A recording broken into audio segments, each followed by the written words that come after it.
বিগত কয়েক বছর বর্তমান সরকারের আন্তরিক দৃষ্টিভঙ্গির ফলে রাজ্যের স্বাস্থ্য পরিকাঠামোতে আমূল পরিবর্তন এসেছে, যার মধ্যে অন্যতম আগরতলা সরকারি ডেন্টাল কলেজের প্রতিষ্ঠা।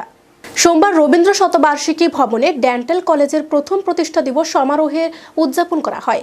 আগামী দিনে এই প্রতিষ্ঠানকে যেন সেন্ট্রাল অফ এক্সেলেন্স এবং গবেষণা কেন্দ্র হিসেবে গড়ে তোলা যায়, সেই দিশায় সকলকে কাজ করতে হবে বলে জানান মুখ্যমন্ত্রী ডক্টর মানিক সাহা। যখন দেখলাম জিবি হাসপাতালে সব রোগীরা, আমরাও দেখতাম সবাই মাটিতে শুয়ে আছে, এরকম একটা করুণ দশা। আর নিউজ পেপারে তো সবসময় লেখেন এ কথাগুলো।